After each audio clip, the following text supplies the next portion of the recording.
Shalom, selamat datang di Renungan Harian Rhapsody of Realities Indonesia, edisi 5 April 2026.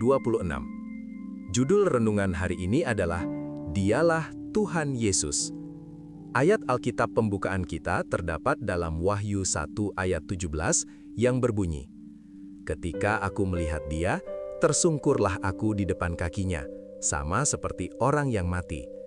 Tetapi Ia meletakkan tangan kanannya di atasku, lalu berkata, 'Jangan takut, aku adalah yang awal dan yang akhir.'"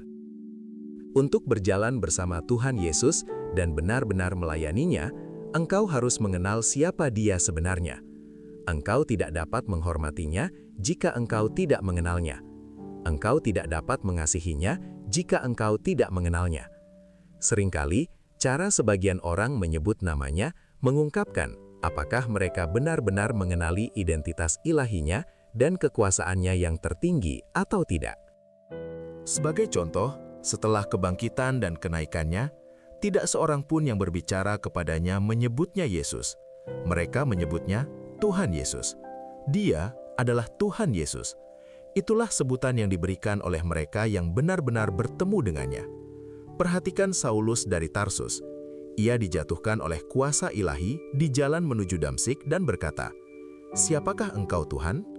Saat ia mendengar jawaban, "Aku adalah Yesus," rasa hormatnya berubah karena ia mengalami perjumpaan yang nyata. Bacalah seperti yang Lukas katakan. Dia rebah ke tanah dan mendengar satu suara yang berkata kepadanya, "Saulus, Saulus, mengapa engkau menganiaya aku?" Dan ia berkata, "Siapakah engkau Tuhan?" Tuhan berkata, "Akulah Yesus yang engkau aniaya. Sia-sialah bagimu melawan aku." Kisah Para Rasul 9 ayat 4-6 IMB. Banyak yang mengatakan mereka telah melihatnya, namun tetap berbicara kepadanya tanpa rasa hormat. Perjumpaan sejati dengan Kristus yang dimuliakan mengubah caramu berbicara kepadanya atau tentangnya. Engkau mengenali keagungannya. Engkau menghormati kekuasaannya. Rasul Yohanes melihatnya dalam kemuliaan di Pulau Patmos, dan pendapatnya tercatat dalam Wahyu 1 ayat 17. "Ketika aku melihat Dia, tersungkurlah aku di depan kakinya, sama seperti orang yang mati." Ia jatuh di bawah kuasa itu, bukan karena ia menerima sesuatu, tetapi karena manifestasi kemuliaan ilahi.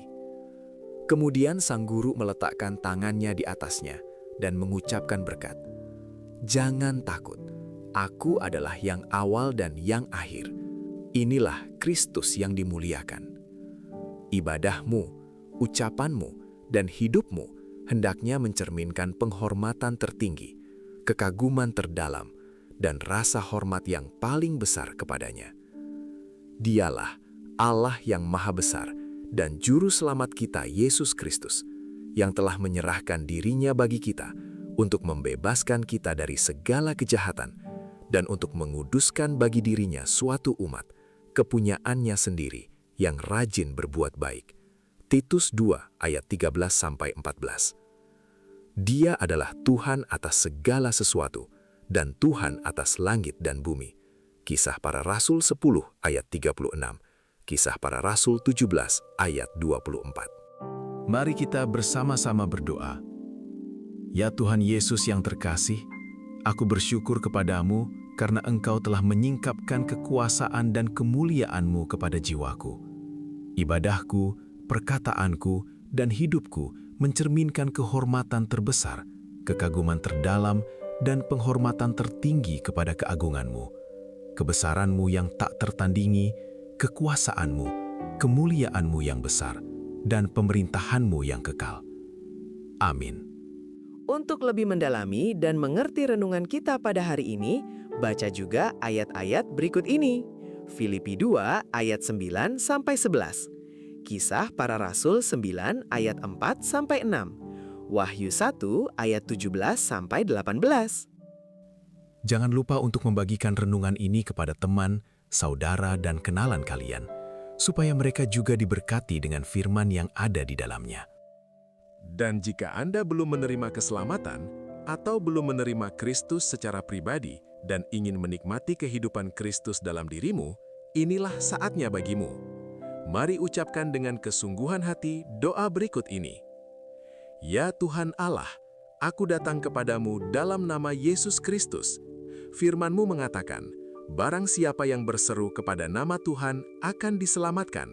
Kisah Para Rasul 2 ayat 21. Aku meminta Yesus masuk dalam hatiku menjadi Tuhan bagi hidupku. Aku telah menerima hidup yang kekal dalam rohku, dan sesuai dengan Roma 10 ayat 9, sebab jika kamu mengaku dengan mulutmu bahwa Yesus adalah Tuhan, dan percaya dalam hatimu bahwa Allah telah membangkitkan Dia dari antara orang mati, maka kamu akan diselamatkan.